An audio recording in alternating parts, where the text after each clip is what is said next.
Assalamu alaikum viewers, my name is Javed Akram. I'm your host and I welcome you in my channel Law Talk. आजकल जो global disaster आया हुआ है इसमें मैंने दो चीज़ें बड़ी शिद्दत के साथ नोट की हैं। वो ये है कि पैगाम हमें ये देता है निज़ाम इलाही कि हर डिस्ट्रक्शन के अंदर एक कंस्ट्रक्शन मौजूद है। अगर कहीं पर कोई डिस्ट्रक्टिव पार चल रही है उसी के अंदर से एक कंस्ट्रक्टिव पार भी इवॉल्व होती है। अगर सब कुछ ऐसा ना हो तो आप तसव्वुर फरमाएं, ज़रा अपने चश्मे तसव्वुर में ये बात लाएं कि इंसानी की हुई मेहनत कोई भी नतीजा लेके ही ना आए। मिसाल के तौर पर अगर आग गर्म करने के बजाय ठंडा करना शुरू करे तो हमारी मेहनतें कभी भी अपना फल नहीं लेके आएंगी। तो कमाल की चीज़ ये हुआ है कि ये जो ग्लोबल डिजास्टर फैला है, मैं उसका नाम नहीं लेना चाहता, इसने दो चीज़ें की हैं। 2 लेवल्स की सैनिटाइजेशन साइमल्टेनियसली हो रही है। एक सैनिटाइजेशन हो रही है एटमॉस्फेरिकली और दूसरी सैनिटाइजेशन हो रही है जो हम अहालियान जमीन कर रहे हैं, denizens of the planet earth. वो कैसे? सबसे पहले कमाल ये हो गया जनाबे वाला कि नेचर ने अपने आप को सेल्फ रिपेयर करने के लिए बहुत से प्रोग्राम शुरू किए होते हैं। बहुत से प्रोग्राम ऐसे होते हैं जो कि इंसानी अकल जो है उसका अहाता कर ही नहीं सकती। वो कैसे? ये जो ग्लोबल डिजास्टर आई हुई है इसने कमाल ये किया है कि एटमॉस्फेरिक सैनिटाइजेशन। वो क्या है जनाब? जो O3 कच्ची ऑक्सीजन, वो जो एक प्रोटेक्टिव लेयर है हमारे सर के ऊपर जो हमें बचाती है अल्ट्रा वायलेट रेज से, उसमें वेंट्स बनना शुरू हो गए थे और वही प्रोटेक्टिव लेयर अब जो कि O3 है, अब वो उसकी जो डिप्लीशन हो रही थी अब वो रिपेयर होना शुरू हो गई है। तो देखा आपने एटमॉस्फेरिक क्लींजिंग का प्रोसेस खुदा ताला ने कैसे अपने हाथ में रखा है। अच्छा, और दूसरी बात, ये जो हम denizens of the planet earth हैं जो अपने हाथों को बार बार धो रहे हैं, सैनिटाइज कर रहे हैं, ये एक बड़ी कमाल की चीज़ है। यानी ऊपर भी सैनिटाइजेशन हो रही है और नीचे भी सैनिटाइजेशन हो रही है। ये अगर ग्लोबल डिजास्टर भी है साथ साथ इसमें बहुत सारी कंस्ट्रक्टिव फेजेस भी हैं। अच्छा, अब कहने का मकसद क्या था? हमारे जहां हम पहले रहा करते थे, आज से गालिबन 40 साल पहले की बात है, I was a small kid at that time, I was school going boy. वहां पे एक फैमिली रहा करती थी। आऊंगा मैं अपने नुक्ते के ऊपर, नुक्ते से फिर आगे मैं लॉ की तरफ जाऊंगा क्योंकि मेरे चैनल का नाम ही लॉ टॉक है तो मैं उससे हट ही नहीं सकता। अच्छा, अब देखिए, वहां पे एक फैमिली थी। तो होता यह था कि वो फैमिली बड़ी अपने आप को साफ रखा करती थी, हाथ धोने, खास तौर पे जो उनके वालिद साहब थे, उसने अगर किसी दरवाजे को हाथ लगाना तो उसमें हाथ धोने, दिन में कोई 3-4 मरतबा वो गुस्ल लिया करते थे। घर में अगर मेहतरानी आ गई तो उसके खौफ से बाहर नहीं निकलते थे कि मुझे कोई ऐसे कोई इन्फेक्शन ना हो जाए, मुझे जरासीम न लग जाए। तो अब जनाब मैंने इसका जिक्र अपने वालिद मरहूम से किया। वालिद साहब ने मुझे उस वक्त ये बात बताई कि ये एक साइकोलॉजिकल मॉर्बिडिटी हुआ करती है, ये एक मॉर्बिड मेंटालिटी होती है जिसका ताल्लुक मेंटल डिजीज से होता है। आना मैंने कानून की तरफ है, मेंटल डिजीज से होता है। इसको हम कहते हैं एब्लूटोमेनिया। ये मेरे वालिद साहब ने मुझे बचपन में बताया। तो वहां फिर एक दूसरी बात ये भी बताई कि जो हम वुजू करते हैं इसकी इंग्लिश ही एब्लूशन हुआ करती है। तो वो एक एब्लूटोमेनियाक फैमिली रहा करती थी और वो अपने आप को हमेशा साफ करते थे। उन्हें ये खौफ हुआ करता था कि हमें किसी से कोई ऐसे पैथोजेनिक जर्म्स की ट्रांसमिशन हमारे अंदर ना हो जाए जिससे हमें इन्फेक्शन हो जाए। इसके बाद वक्त बीत गया तो आज मुझे याद आ रहा है कि अब हम सब एब्लूटोमेनिया का शिकार हो रहे हैं। यानी वो जो साइकोलॉजिकल मॉर्बिडिटी है आज हमारी सर्वाइवल की एक कंडीशन बन गई है, हमारी सर्वाइवल के लिए लाजमी हो गया है कि हम सब एब्लूटोमेनियाक्स हो जाएं। तो सैनिटाइजेशन जो है जो हमने शुरू की हुई है यह भी एक अल्लाह का निज़ाम है। इसके असरात हमें बहुत बाद में पता चलेंगे। तो इस तरीके से हमने ये देखा कि ग्लोबल डिजास्टर्स जो होती हैं ये साथ साथ नेचर में स्कैवेंजिंग का काम भी करती हैं। अब इसका ताल्लुक लॉ से कैसे? Let me explain. क्योंकि ये एक साइकोलॉजिकल मॉर्बिडिटी होती है, psychological some kind of milder type of disorder होते हैं। अभी चंद दिन पहले मैं अपने मोटरसाइकिल पे मुझे जाना पड़ गया बाहर, میں نے دیکھا کہ وہاں پہ صابن پڑا ہوا تھا، ساتھ پانی بھی تھا. میں نے جناب یوں کیا کہ میں نے وہاں سے صابن اٹھایا، میں نے اپنے ہاتھ صاف کیے، دھوئے، ہینڈ واش کیے.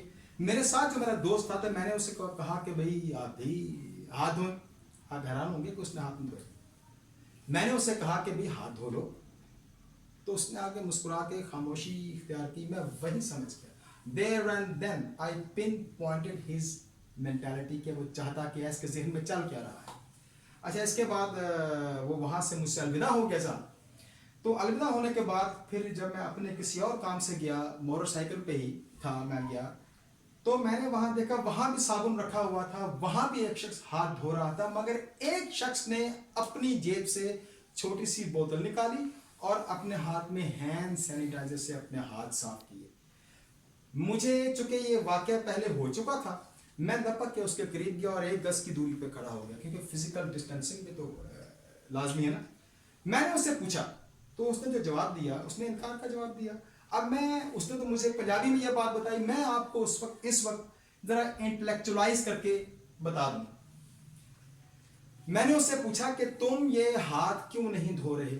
اس نے کہا کہ نہیں. تو میں نے کہا کہ اس لیے نہیں دھو رہے نا کہ لوگوں نے چونکہ صابن سے ہاتھ دھوئے ہیں، تو اب آپ کے ویوز میں، آپ کے خیال کے مطابق یہ جو صابن ہے یہ بن گیا ہے ریپوزیٹری آف پیتھوجینک جرمز، آپ اس ڈر سے ہاتھ نہیں دھو رہے؟ اس نے کہا جی بالکل یہی بات ہے.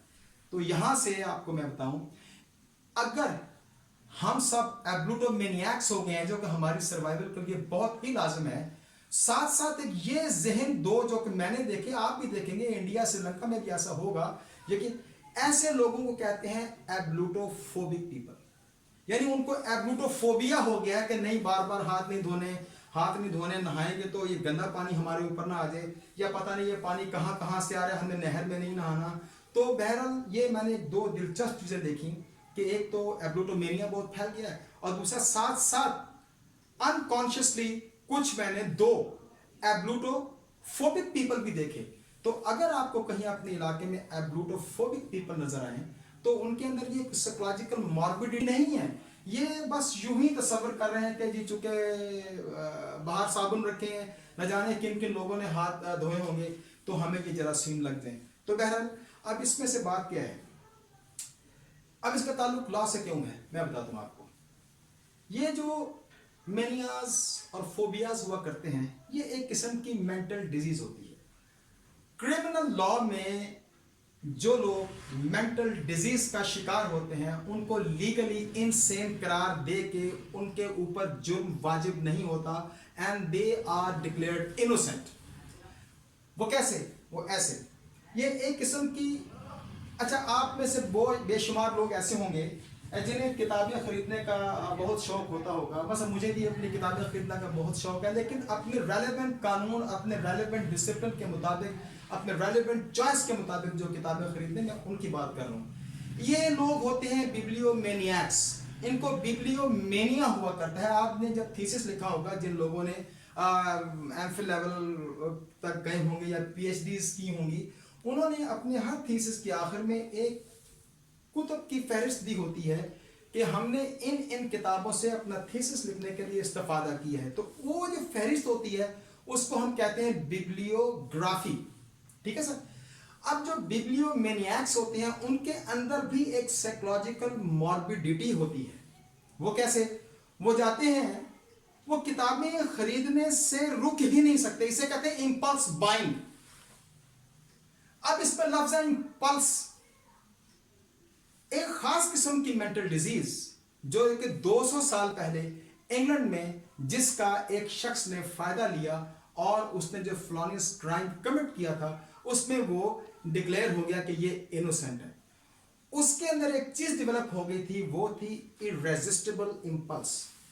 irresistible impulse اس لیے ڈکلیئر اس کے اندر وہ ڈیولپ ہو گئی تھی کہ اس وقت کا جو انگلینڈ کا جو پرائم منسٹر تھا، غالباً اس کا نام تھا سر رابرٹ پیل، اس کے خلاف ڈینیل مکناٹن، اس نے کوئی سائیکولوجیکل ہیٹرڈ ڈیولپ کر لیا تھا اور وہ چاہتا تھا کہ میں اس کو مرڈر کر دوں. یہ خاص قسم کی آبسیشن تھی جو کہ اس کے دماغ کو اس نے جکڑ لیا تھا. अब उसने इसी नीयत के साथ, इसी मेंजरिया के साथ उसने अपने एक्टस रियस साथ मिलाया, बॉडी भी साथ मिलाई अपनी मेंटल इंटेंशन के मुताबिक। वो गया उसको कत्ल करने के लिए, तो लेकिन मिस्टेकनली हुआ ये कि उसने उसके प्राइवेट सेक्रेटरी, गालिबन उसका नाम था एडवर्ड ड्रमंड, आप देख लीजिएगा, एडवर्ड ड्रमंड नाम था, ये एडमंड नहीं, एडवर्ड ड्रमंड नाम था। उसने वो प्राइम मिनिस्टर को देखा हुआ नहीं था, उसने उसको मिस्टेकनली असैसिन कर दिया, असैसिनेट कर दिया उसने उसको। लेकिन जब उसके ऊपर ट्रायल हुआ तो विटनेसेस ने उसको ये बताया कोर्ट में कि जनाब, जब इस डैनियल मैकनाटन ने जब ये जुर्म किया था, he was not in his balanced state of mind, यानी उस वक्त कानून की जबान में वो शख्स नॉन कंपसमेंटिस था। नॉन कंपसमेंटिस वो लोग हुआ करते हैं जो अपने दिलो दिमाग पे काबू नहीं रख पाते। अगर आपने अपने दिलो दिमाग के ऊपर काबू रखा हुआ है, आपकी बिल्कुल सैनिटी बिल्कुल ठीक ठीक काम कर रही है, आपकी इंटेलेक्चुअल पास जो है वो मेंटल जजमेंटल वैल्यूज जो है बिल्कुल ठीक ठीक समझ रहे हैं, देन यू आर कंपसमेंटिस। कॉन्ट्रैक्ट वही लोग साइन कर सकते हैं जो कि उस वक्त कंपसमेंटिस हों। अगर उस वक्त इंटॉक्सिकेटेड होंगे या कोई इडियोसी का उनके ऊपर कुछ स्पेल होगा या कोई लुनेसी का शिकार होंगे तो कहा जाएगा कि वो नॉन कंपसमेंटिस है। तो अब ये बात करने का मकसद क्या है, कानून जो है वो हमसे कोई ज्यादा लंबी चौड़ी डिमांड नहीं करता। ये याद रखें, वकील भी याद रखें, लॉ स्टूडेंट्स भी याद रखें, कानून हमसे एक चीज की डिमांड करता है, वो ये है मैन ऑफ कॉमन प्रूडेंस, एक आम सी अक्लो फहम, एक आम सा शऊर, कोई बहुत किस्म का कोई आदम मुकद्दर की तरह का शऊर नहीं, कोई बहुत किस्म का कोई सोफिस्टिकेटेड कोई इंटेलेक्चुअलिज्म की हमसे लॉ डिमांड नहीं करता। वो सिर्फ ये डिमांड करता है कि we should be man of common prudence. जब वो उसने देख लिया कि हम मैन ऑफ कॉमन प्रूडेंस हूं, तो फिर कानून जो कहता है then you are presumed to be sane. Every man is presumed to be sane, but he must be free from any kind of mental disease and defect. अब defect याद रखना, मैं बताता हूं, क्योंकि क्रिमिनल लॉ का ये डोमेन है, in the realm of criminology इन दो चीजों को हमें बहुत ज्यादा ध्यान रखना चाहिए, क्योंकि आर्गुमेंटेशन के, देखिए बात यह है कि केस हर वकील के पास या हर सिनारियो में, हर सर्कमस्टांसेस में केसेस की नौयत बिल्कुल डिफरेंट होती है। तो आपके पास बहुत सारी इंफॉर्मेशन प्लस बहुत सारा नॉलेज होगा, बहुत सारा अगर आपका किताबों का मुतालिया होगा तो बहरहाल कुछ ना कुछ बात जो है वो बन ही जाती है। तो मैकनाटन जो था वो डिक्लेयर हो गया कि ये उस वक्त नॉन कंपसमेंटिस था, ठीक है सर। तो मैकनाटन रूल उस वक्त इवॉल्व हुआ कि अब ये बात तय होगी कि मेंटल डिजीज जिसको होगी, इसका मतलब ये है कि उसका बिहेवियर कंट्रोल जो है वो उसके आपके सब बाहर। जब आपका बिहेवियर कंट्रोल ही आपकी गिरफ्त में नहीं है तो आप में सोचने समझने की सलाहियत ही नहीं है। तो बहरहाल ये 200 साल पहले की बात है। मैकनाटन रूल उस वक्त इवॉल्व हुआ, लेकिन पाकिस्तान में मैकनाटन रूल इतना नहीं चलता। अगर वो क्यों नहीं चलता, आप मुझसे ज्यादा बेहतर समझते हैं। तो ये मेरे दोस्त ने भी मुझसे कहा था कि जरा मुझे मैकनाटन रूल के बारे में बताइए। तो मैंने कहा कि भाई मैंने अपना लॉ टॉक एपिसोड 2 करना ही है, तो आप वहां सुन लीजिए, मजीद को नोट्स चाहिए हो तो मुझसे घर में आके ले जाना। अच्छा, अब दूसरी बात यह तो होगी मेंटल डिजीज। हमसे कानून कहता है कि जिस शख्स को मेंटल डिजीज होगी वो इनोसेंट है, वो इनोसेंट है। अच्छा, दूसरा इससे भी ज्यादा अनकैनी एग्जाम्पल है, वो सुनिए, वो क्या है? वो है XYY क्रोमोसोमल डिफेक्टिव पर्सनालिटीज। कैसी बात है? XYY chromosomal defective personality. हम मेल हैं, आप फीमेल हैं, मेरे अंदर क्या है? एक पेयर है क्रोमोसोम्स का, वो XY, 2 क्रोमोसोम्स है ना मुझ में। जो फीमेल है उसमें डबल X है। X हमेशा रिप्रेजेंट करता है फीमेल को और Y हमेशा होता है मेल के लिए। आप जरा तसव्वुर करें, जरा सोचिए कि जैसे ये नेचर में एक्सीडेंट्स होते रहते हैं, टाइम एंड स्पेस के एक्सीडेंट्स है ना, कहीं वॉल्केनो फट गया, कहीं टेक्टोनिक प्लेट्स डिस्प्लेस होगी तो वो अर्थक्वेक्स आ जाते हैं, लूनर क्वेक्स भी हैं। इसी तरीके से समुद्रों में भी क्वेक्स आते रहते हैं और इससे फिशेस पड़ जाते हैं पहाड़ों में। इसी तरीके से बाज बच्चे जो हैं वो कुछ डिफेक्ट लेके पैदा होते हैं। किसी की आंख नहीं होती, किसी का कोई लिंग जो है कमजोर होता है। ये एक लंबा प्रोसेस है, क्यों है I can explain you in detail, लेकिन ये इस पॉइंट नहीं है। बाज बच्चे ऐसे भी पैदा हो जाते हैं कि जिनमें वाई क्रोमोसोम जरा ज्यादा होता है। अब जिसमें आप अंदाजा लगाएं, आप जिसमें वाई क्रोमोसोम ज्यादा होगा तो उसकी मैनहुड का साइज क्या होगा। ऐसे लोग बहुत ज्यादा इंटेंसली एग्रेसिव हो जाते हैं। आपने देखा नहीं, जिन पेशेंट्स को एपिलेप्टिक फिट्स पड़ते हैं, जब एपिलेप्सी का शिकार होती है तो वो कमजोर सी औरतें होती हैं गांव में, वो टीन के बड़े बड़े जो ट्रंक्स उठा के बाहर फेंक देती हैं, बड़े बड़े वो भारी बर्तन उठा के पटक के बाहर फेंक देती, तो हम कहते हैं उनके ऊपर जिन आ गया। तो ये एक मेंटल डिजीज है। तो इसी तरीके से XYY थ्योरी ये कहती है कि जिस शख्स के अंदर वाई क्रोमोसोम ज्यादा होगा ये बिल्कुल अनप्रिडिक्टेबल है। खुदा ना करे कि हम अनप्रिडिक्टेबल हो, क्योंकि ये बहरहाल एक चीज ठीक नहीं है। तो जिन लोगों में जो लोग XYY क्रोमोसोमल डिफेक्टिव लोग होते हैं, तो वो उनसे जब ये जुर्म साबित होता है तो फिर ये कहा जाता है कि ना सिर्फ ये कि ये कंपस मेंटिस नहीं थे, बल्कि ये कंपस सुई भी नहीं थे, SUI सुई, ये लैटिन फ्रेजेस है और दोनों एडजेक्टिव है। कंपस मेंटिस भी एडजेक्टिव है और कंपस सुई भी एडजेक्टिव है।